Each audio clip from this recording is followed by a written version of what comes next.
Assalamualaikum warahmatullahi wabarakatuh. Perkenalkan, nama saya Muhammad Arif Hidayat. NIM saya 1241010058. Saya dari kelas API 1C. Di sini saya akan mencoba mempresentasikan hasil review saya dari jurnal Cakti yang memiliki tema yaitu Induk Ilmu Pengetahuan Islam dalam Perspektif Imam Al-Ghazali.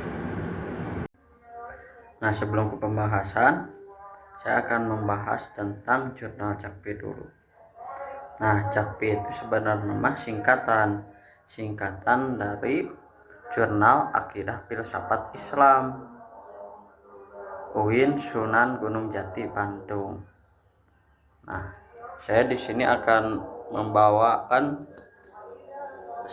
membahas teman interview suatu judul yaitu Induk Ilmu Pengetahuan Islam dalam Perspektif Al-Ghazali yang ditulis oleh Jabbar Sabil.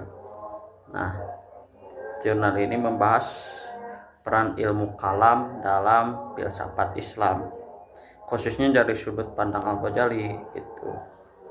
Nah, berikut analisis singkat isi artikel ini. Yang pertama yaitu makna kalam dari perspektif Al-Ghazali.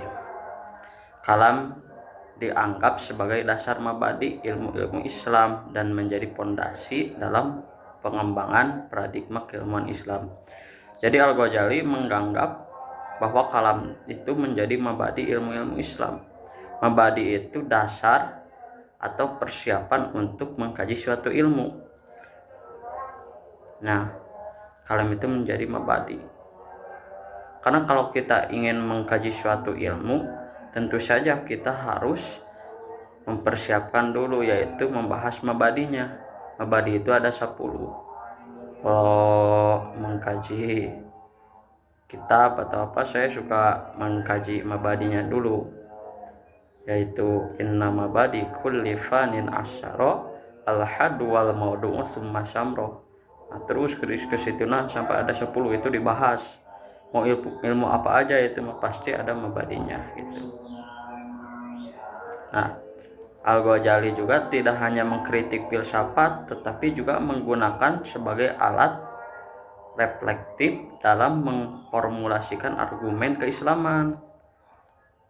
Itu Al-Ghazali. Terus dari metode penelitian ini, artikel ini menggunakan pendekatan filosofis yang bersifat rasional, kritis, reflektif, dan argumentatif.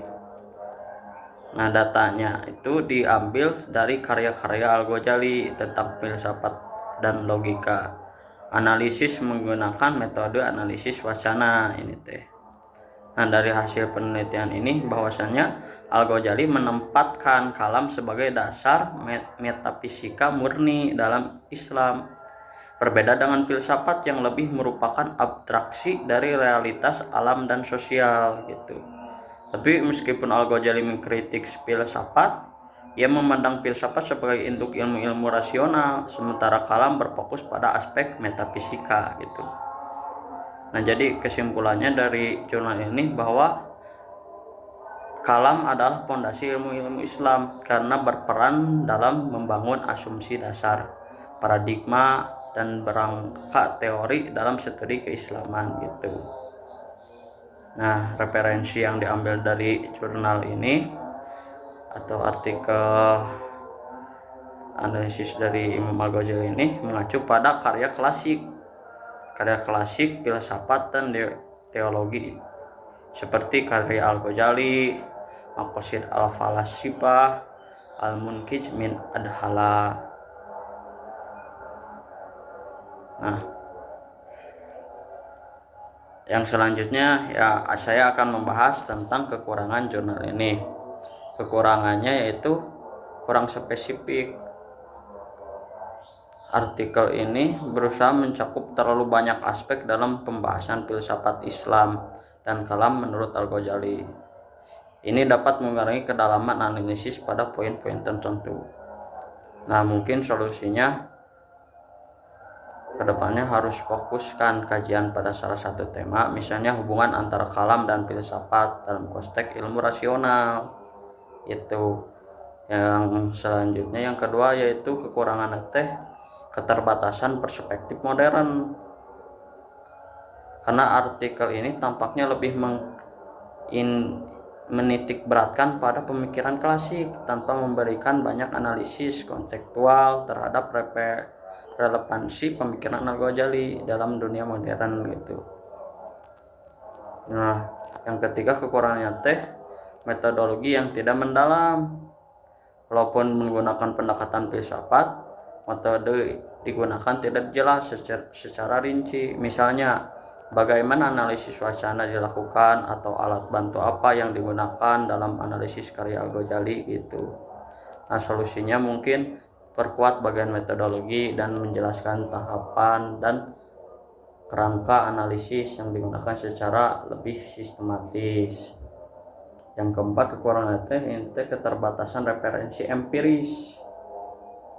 Sebagian besar referensi berasal dari karya klasik dan filsafat, sementara referensi dari studi empiris atau kajian modern kurang terlihat ini teh. Yang kelima yaitu kekurangannya perbandingan perspektif. Artikel ini tidak membandingkan pandangan Al-Ghazali dan pemikiran yang lain. Mungkin memiliki pandangan berbeda tentang hubungan antara kalam dan filsafat sebenarnya itu. Nah, solusinya tambahkan analisis pembandingan dan pandangan filsuf Islam lain seperti Ibnu Sina, Al-Farabi atau Ibnu Rus untuk memperluas perspektif. Nah, yang keenam kekurangan itu ketidakjelasan aplikasi teoritis, dan yang terakhir kekurangan keterbatasan ruang lingkup pembahasan. Itu mungkin yang dapat saya sampaikan dari interview jurnal yang berjudul Induk Pengetahuan Islam menurut Pandangan Imam Al-Ghazali. Mohon maaf apabila banyak kesalahan. Wassalamualaikum warahmatullahi wabarakatuh.